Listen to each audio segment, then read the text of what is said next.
अस्सलाम वालेकुम। मैंने आपको बताया था कि मैं एक मुख्तसर ऑडियो आपको भेजूंगी अल्लाह का मतलब समझाने के लिए। तो अल्लाह का जो लफ्ज़ है, जो हमारे अल्लाह का, हमारे रब का ज़ाती नाम है। जैसे हम किसी का नाम अल्लाह नहीं रख सकते हैं जी। अल्लाह के ऐसे सिफाती नाम हैं जो लोग रख लेते हैं। बासित हैं जी, ऐसे भी नाम हैं जो लोग रख लेते हैं और बस रखे हुए होते हैं उन्होंने, मुहैमिन।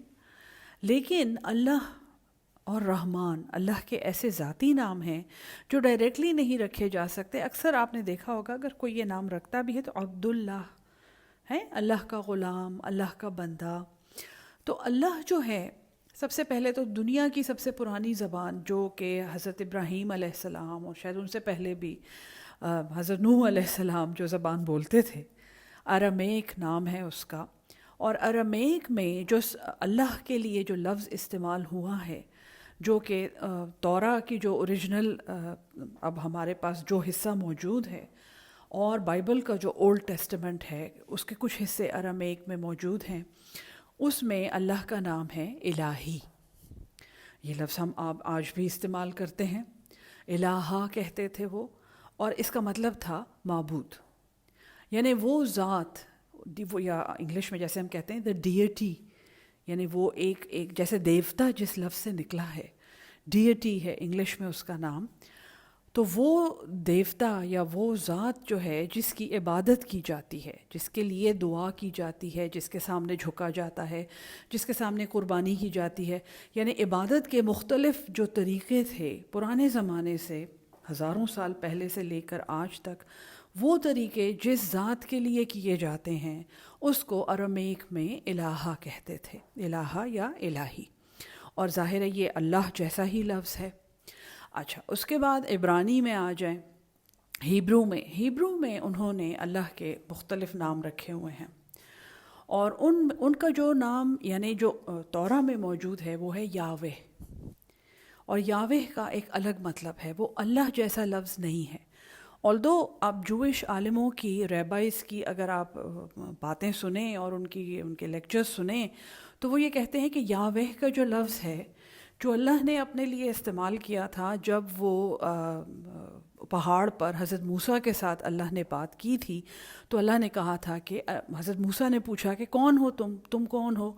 तो आवाज़ आई थी यावे।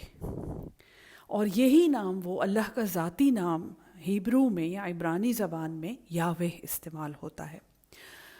लेकिन वो ये कहते हैं कि ये यावे जो है यही अल्लाह है, ये अरब लोगों का अल्लाह है। उनके रबाइस के बयानात मौजूद हैं और वो कहते हैं कि हाँ, हमने इब्रानी में यावे जिस चीज़ जो लफ्ज़ है वो अल्लाह है। अब अरबी की तरफ आ जाएं तो याद है अगर आपको, बिल्कुल शुरू में मैंने बताया था जब सूरह अल-फातिहा शुरू होती है तो अल्हम्दुलिल्लाह करके, और अल की मैंने आपको अहमियत बताई थी कि अरबी में अगर किसी कलमे को इसमें मारफा बनाना है तो वो अल से बन जाता है। तो एक तो है गॉड, एक लफ्ज़ है गॉड, ठीक है, जिसकी इबादत की जाती है इंग्लिश में। और आप देखेंगे बहुत जगहों पे लिखा होता है द गॉड्स ऑफ, इस तरह करके प्लूरल में लिखा होता है, जमा में लिखा होता है the gods of education, the gods of knowledge. मुख्तलिफ ये माइथोलॉजी में से आई हुई टर्म्स हैं।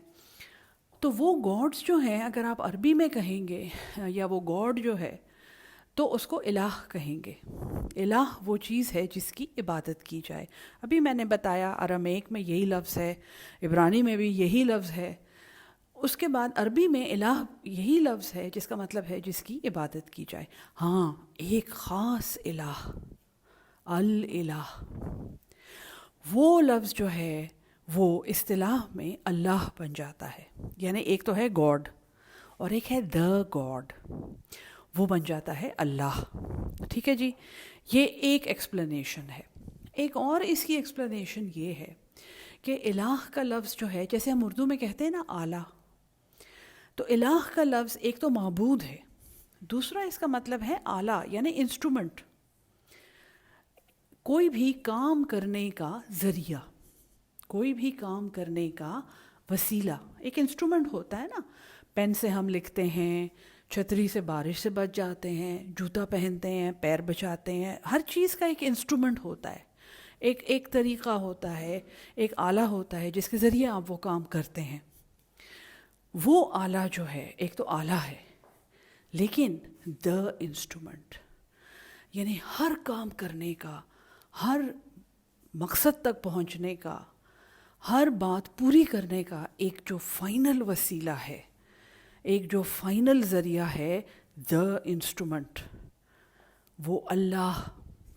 اس کا ایک مطلب یہ بھی ہے، یعنی ہر بات، ہر کام، ہر اچھی چیز، ہر پازیٹیو اسپیکٹ، ہر نیگیٹو ہیپننگ، سب کچھ جہاں سے آ رہا ہے اور جس انسٹرومنٹ سے پورا ہو رہا ہے وہ اللہ کی ذات ہے.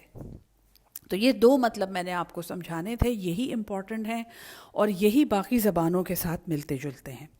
امید ہے آپ کو میری بات سمجھ آ گئی ہوگی. توحید کا بھی چھوٹا سا سیشن میں آپ کو بھیج رہی ہوں، وہ بھی غور سے سننا ہے کیونکہ یہ اصول القرآن کی سیریز ہے اور وہ ہر سبق کے ساتھ ساتھ اس کے ساتھ جو بھی اپلائی کرتا ہوگا میں وہاں بھیجوں گی انشاءاللہ.